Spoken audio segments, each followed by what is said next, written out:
अमिताभ बच्चन कोई मेला में नहीं गए थे, पकड़ लिया उनको भी।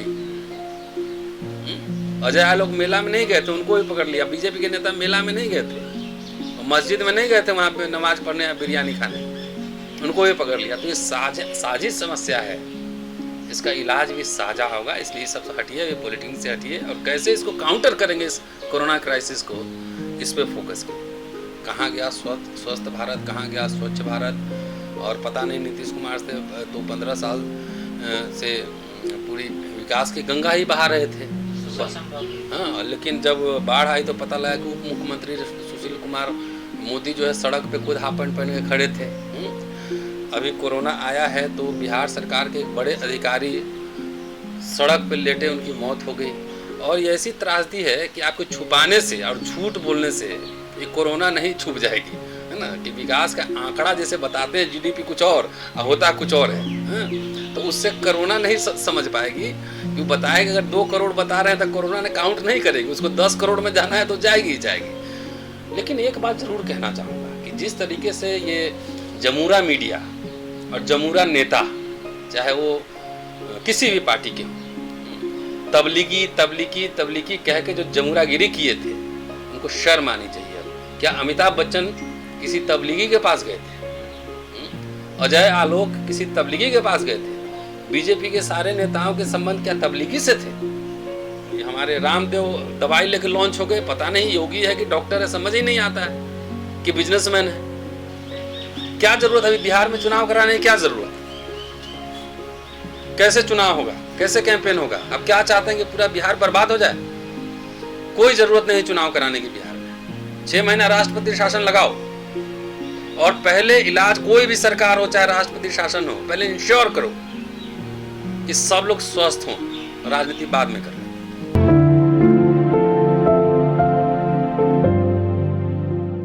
वैचारिक रूप से मैं एनडीए, बीजेपी, जेडीयू के खिलाफ हूँ और घोर विरोधी उनकी राजनीति का।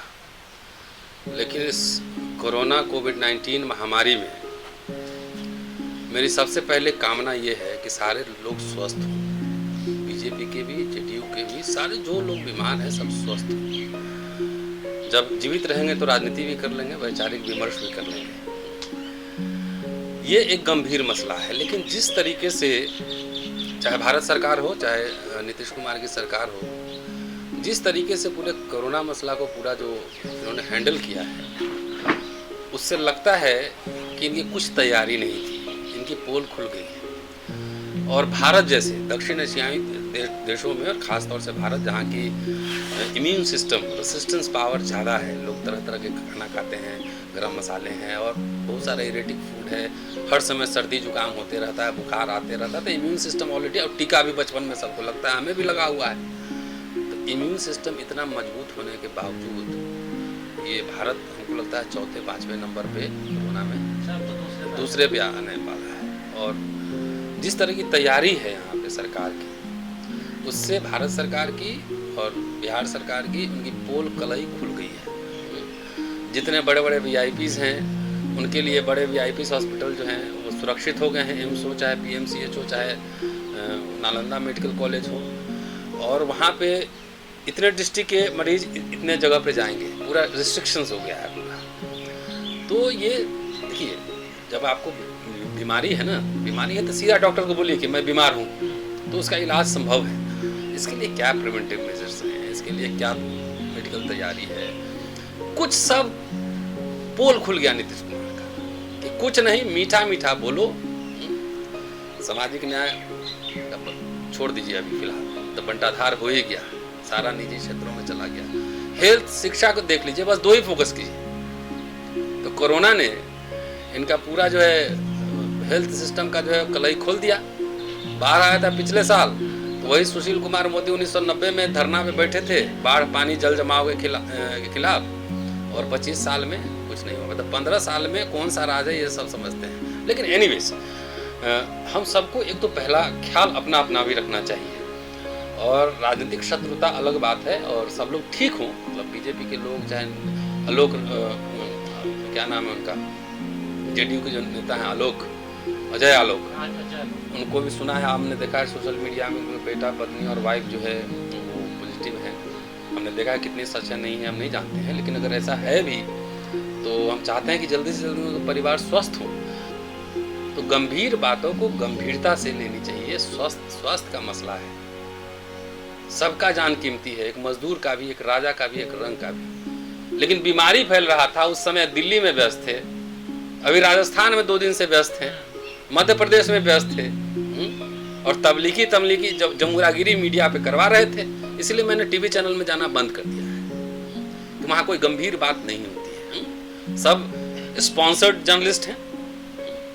तो इससे समझ में आता है और पूरे दुनिया को ये बात समझ में आ रहा है कि स्वास्थ्य को लेकर भारत सरकार और बिहार की सरकार और सभी तमाम प्रांतों की सरकारें कितना गंभीर है। तो आंकड़े बताएंगे, आपके छुपाने से तो छुपेगा नहीं। आप कहें कि आंकड़ा आप दिखाएं नहीं दिखाएं, प्रेस कॉन्फ्रेंस करें या नहीं करें, एक गांव में हजारों हजार होंगे, तो उसको छुपा कैसे लेंगे?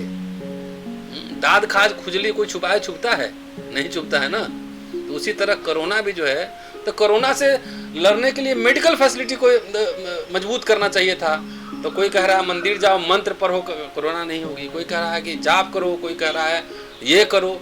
ये क्या ही नौटंकी मचा कर रखा है, और उससे सरकार इन्फ्लुएंस भी होती है। सरकार के मंत्री ही कह रहे हैं, बहुत सारे स्टेट्स में आप देखे होंगे सोशल मीडिया पे लगातार चलता रहता है, गौमूत्र लो तो गाय बनाओ, तो हमारे रामदेव दवाई लेकर लॉन्च हो गए, पता नहीं योगी है कि डॉक्टर है, समझ ही नहीं आता है कि बिजनेसमैन है।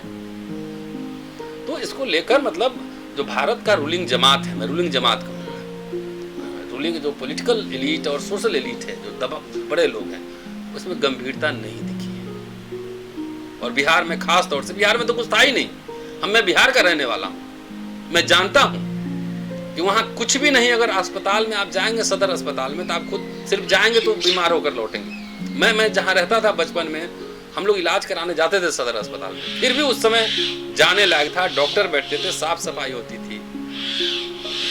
आज तो पीएमसीएच के सामने वहाँ डॉक्टर मर जा रहा। तो ये हालत है। इसलिए आप सबके माध्यम से हम यही कहना चाहते हैं सब लोगों से कि अपना ख्याल रखें, और जो आपके राजनीतिक शत्रु भी हैं उनके स्वास्थ्य की भी कामना। भाई कह रहे हैं कि कोरोना जैसे संकट में आप राजनीति ही कर रहे हैं ना, आपके लिए तो चुनाव सरकार बनाना लोगों की जान से ज़्यादा कीमती है। तो उसका रिपरकशन कौन झेलेगा? समाज ही झेलेगा ना, लोग ही झेलेंगे ना। कि बीजेपी के लिए जो है ना, राज सत्ता जो है सबसे ज़्यादा महत्वपूर्ण है। जो राष्ट्रीय आपदा है, अंतर्राष्ट्रीय आपदा है, उससे भी ज़्यादा महत्वपूर्ण राज सत्ता है। तो वो सब गणित गुना भाग लगा रहे होंगे कि कैसे चुनाव कराएं, कैसे हम सरकार में आए, तो कैलकुलेशन वो कर रहे होंगे। लेकिन ऐसे समय में दुनिया के तमाम देशों में ये अनुभव इतिहास भी बताता है कि जब इस तरह की आपदा आती है तो लोग जनरली इस तरह की पॉलिटिकिंग नहीं करते हैं। मैं राजनीति नहीं कर रहा हूँ, पॉलिटिकिंग। अब आपने राजस्थान का क्राइसिस देख लिया ना, मध्य प्रदेश भी देखा, दिल्ली में भी देखा। तो इसलिए मुझे लगता है कि अगर वाकई आप समाज को और खास तौर से लोगों को लेकर, गरीब लोगों को लेकर गंभीर हैं, तो फिलहाल चुनाव और सरकार किसकी है नहीं है दिमाग से हटाइए, और सब मिलकर एक साझा समस्या है। सर क्या लगता है बीजेपी की प्रायोरिटी क्या होगी पहले, क्या सर कोरोना या फिर राजलीला है? इन तो लीलाओं की सरकार है ना। ये कहाँ रुका? मध्य प्रदेश में रुका? नहीं रुका ना। राजस्थान में रुका? नहीं रुका। तो रुकेगा कैसे? ये तो जो ओपोजिशन के लीडर हैं उनको एकजुट होकर इस पर बहस करानी चाहिए। ये तो करेंगे, इनको तो सत्ता चाहिए। कि बिहार तो वैसे भी इनके लिए जो है एकदम नाक की समस्या बनी हुई है ना। बिहार में कभी इनकी सरकार नहीं बनी। यूपी में तो आप चले गए, बीएसपी के कंधे पे बैठ के चले गए और यूपी धीरे धीरे कब्जा कर ली। लेकिन बिहार में नीतीश कुमार के कंधे पे बैठे हुए हैं। Nitish Kumar is smart man. उनको जब जैसे इक्वेशन बैठाना होता है वो बैठा लेते हैं और बने रहते हैं। तो वो तो बीजेपी चाहता है कि नीतीश भी हटे, अकेले मेरी हुकूमत बने। तो इसके लिए तोड़ जोड़ गणित, राजनीति लोगों का खेल अलग होता है। हम लोग तो सोशल एक्टिविस्ट हैं। लेकिन सर एक चीज देखा गया है, जब पूरी दुनिया में लॉकडाउन हुआ, वहाँ पर लॉकडाउन को अनलॉक किया गया तो मामले सर घटे, लेकिन इंडिया में सर बढ़ रहे हैं। ऐसी क्या वजह है? वजह सीधा है कि आपके पास एक तो पॉलिटिकल विल पावर नहीं इसको काउंटर करने के लिए। दूसरा, आप बताइए कि कोरोना में सबसे ज़्यादा कौन सा इंस्टीट्यूशन फाइट बैक कर रहा है? सरकारी संस्था ना। सबसे ज़्यादा कौन कर रहा है? सरकारी संस्था। लेकिन आपने जो हेल्थ पॉलिसी बनाई है क्या किया आपने? सरकारी संस्थाओं को डिमोट करो राइट। और प्राइवेट हॉस्पिटल्स को बिजनेस धंधा बनाओ। तो स्वास्थ्य को भी आपने धंधा बना दिया और शिक्षा को भी धंधा बना दिया। तो कैसे आप काउंटर करेंगे? वही सरकारी अस्पताल के डॉक्टर कोरोना से लड़ रहे थे, तो आपने तो बड़े बड़े 5 स्टार टाइप का हॉस्पिटल बनाया, तो उसमें कौन लोग जाएगा? अमिताभ बच्चन जा हाँ, तो वो इसीलिए आपको अगर गंभीर है तो आप जीडीपी का एक बड़ा पोर्शन खर्चा कीजिए शिक्षा और स्वास्थ्य में। कौन रोक रहा है आपको? चाइना से कैसे फाइट बैक करेंगे? उनका जीडीपी का कितना प्रतिशत हिस्सा शिक्षा और स्वास्थ्य पे जाता है? कंपेयर इसे कीजिए ना। तो हमारा जो मेन स्ट्रीम मीडिया है कि ऐसा ऐसा स्लोगन निकालता है कि लाल आंख को ये, तो क्या चीन अब पीछे हटना पड़ेगा, तो क्या करना पड़ेगा? अरे देखो ना वहाँ पे शिक्षा स्वास्थ्य पे क्या, कैसे वो चाइना से शुरू हुआ और कैसे फाइट बैक किया उसको, वो नहीं सीखेंगे। तो सरहद पे तनाव है क्या? पता करो। चुनाव है